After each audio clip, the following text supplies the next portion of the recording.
Welcome to the deep dive. Today, we're taking a really fascinating plunge into the story of Prophet Solomon, peace be upon him. He's this figure known for just incredible wisdom, immense wealth, and, well, unparalleled power. You've shared some great source material, and our mission, like always, is to pull out the most compelling insights for you.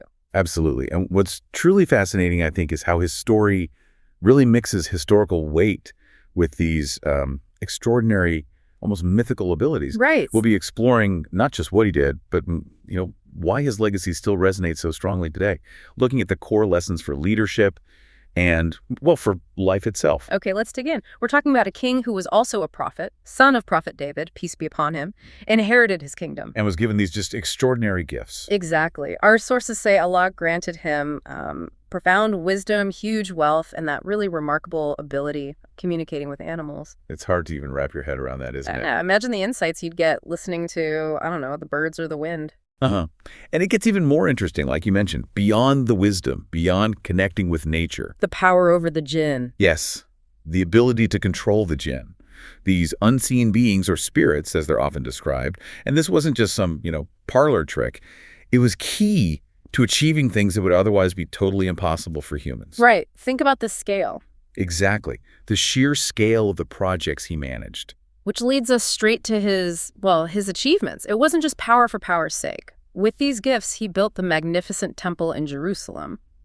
Our sources describe it as just an architectural wonder, built incredibly fast. And with amazing precision. Plus the Grand Palace, too. Right. It really embodied this idea of righteous leadership, but on a huge scale. It wasn't only about building things. It was about setting up a kingdom based on unwavering justice and fairness. His rule wasn't just powerful, it was fair. And his reputation spread far and wide, so much so that the Queen of Sheba herself traveled a long way just to visit him. Quite the journey. Yeah, and the sources really paint a picture of how impressed he was. Not just the obvious wealth, the gold and stuff. But the wisdom, right? Primarily the wisdom of his court, the sheer orderliness of his administration, the depth of his knowledge. It was the whole sophisticated, divinely guided system he'd created that really blew her away. So, okay, let's boil this down. What does it all mean for us listening now? Well, first off, his story really highlights how critical wisdom, justice, and fairness are in leadership. Still true today. Absolutely critical. And it's not just that he had wisdom, but how he used it. Solving complex problems, turning disputes into moments of, well, profound justice. His judgment was legendary. It shows that real leadership isn't just deciding, it's deciding rightly, even when it's tough. Precisely.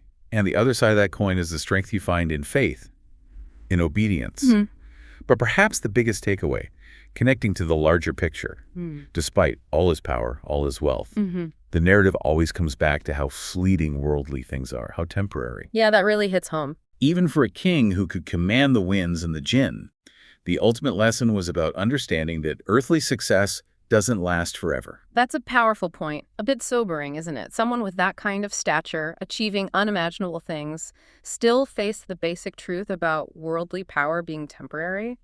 So it makes you ask yourself, doesn't it? How do you balance your own ambition, your drive for influence, with knowing that earthly things are, well, temporary by nature? His story really pushes us to think beyond just piling up possessions or status. It suggests true power, a real legacy that lies in things like justice, wisdom, and faith, not just what you own. Indeed.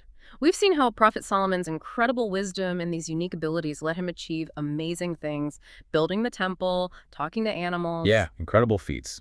So for you listening, what really stands out about a leader who could command kingdoms and creatures, but still understood that it was all transient? It's something to think about as you navigate your own world, your own influence and insights.